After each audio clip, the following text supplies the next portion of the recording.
Howdy there, YouTube. Just kind of a hot day outside, so I decided to spend the hottest part of the day inside. I'm just going to go ahead and kind of go through this book, so kind of here to entertain me and slightly bore you, but maybe you'll pick up something. Kind of an interesting book, kind of an older edition, not too heavily printed, so some of these pictures I hadn't seen before.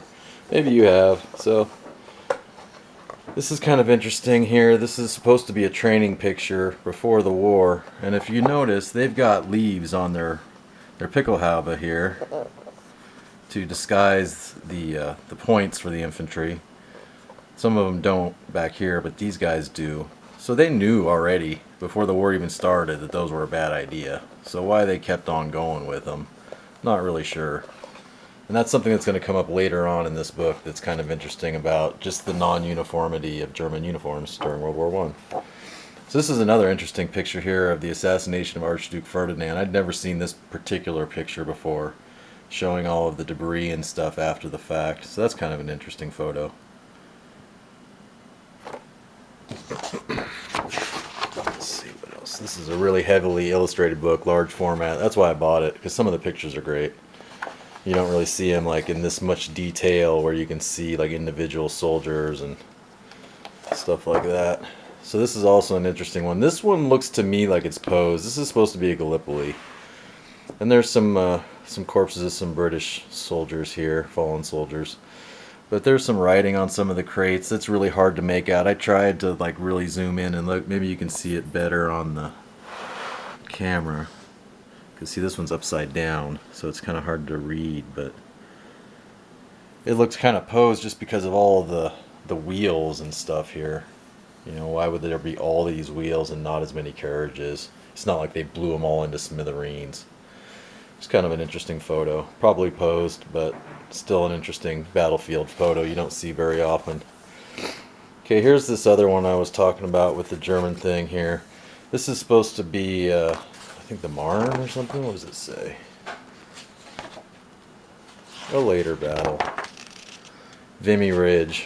So, and in this photo you can clearly see these guys have got their unit numbers still painted on their helmets. This guy's giving a pretty nice salute there. But you can see their numbers are still painted on their helmets there. I think that one says 15. I'm not positive. Could say 19 or something.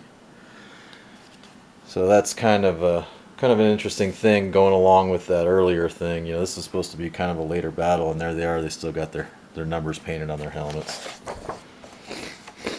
Now these, I know when I read Louis Bartos's biography there, his notebooks, he mentions these in the end, at the very end of the book, how they're supposed to make and roll these up to the front line and how kind of a pain in the butt it was. So there they are in the flesh. If you've read his book, it's a great book. I highly recommend it to anybody that's interested in the human condition in World War I, because it really defines, you know, what a survivor would have had to have endured, just mentally and physically, and with the kind of attitude you have to survive that kind of stuff.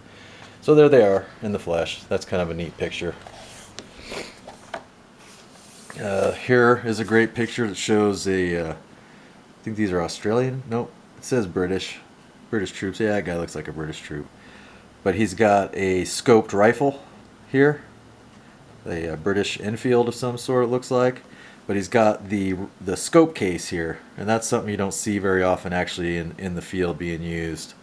You know, these guys have just got standard rifles here, but this guy's got something special, and these guys are kind of interested in looking at it. So that case is really kind of something neat to see. Let's see what else we got here. Okay, now here, because I'm interested in barbed wire, so I kind of pay attention to that. This, you can barely kind of see it here, how they've got the system whereby they attach it, and so it makes these kind of grid squares. Now they make bigger ones, and I've seen them, and I for some reason I can't find the photograph. I wish I could, because I'd really like to try to reconstruct how they did that. Just one section, just 4 posts basically. Because when they make it big, it makes a cube, a wire cube, and it's really interesting how it's done. And I'd really like to try to reproduce that somehow. I mean, I guess I could just keep trying it over and over, but I'd really like to just see a picture. There's probably a field manual somewhere in some language that would show you how to make those. Probably French, I'd imagine, because they were really into the intricate wire entanglements. Let's see what else we got here. Okay, here, let's see, what was this picture? Here we've got some Arisakas. This is a German attack on a Bolsheviks in the Ukraine when the Russian lines cracked. But here's some Arisakas sticking in the snow here. So that's kind of interesting. Those were clearly dropped by the Russians as they were, or the Ukrainians as they were retreating. So that's kind of neat to see those. Also, kind of the same thing. You know, you hear about them using them, but there they are. What else we got here? Here we've got some of these cavalry cutout helmets, and they were really rare during the First World War. You see them a lot in the Weimar period, but those are later. These look like they're probably being used in actual, you know, combat. This guy doesn't have one, interestingly. Neither does this guy, but these two guys do. And they also have these, what are they, 98 AZ carbines, the muzzle cap and the stacking swivel. So those are kind of neat. Interesting to see, again, like pictures, first-hand pictures. You know, these aren't reproduced, although sometimes pictures that end up in these come from movies, early movies, but that doesn't appear to be the case in a lot of these.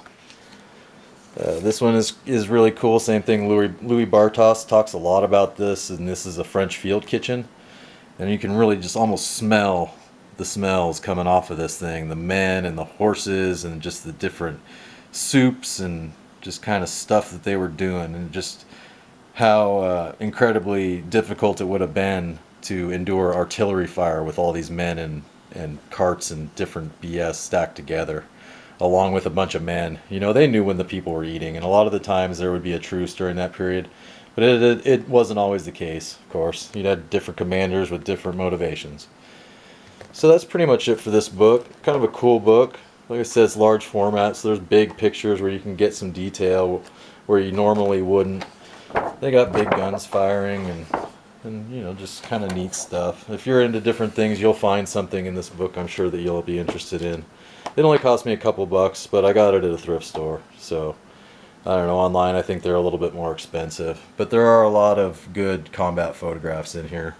Probably that you can find online somewhere else. But to have them kind of in a large format where you can look at them, like I really like this. This would just be a cool thing to just cut out and just have on a t-shirt. Just that guy kicking it right there with his buddy looking at him.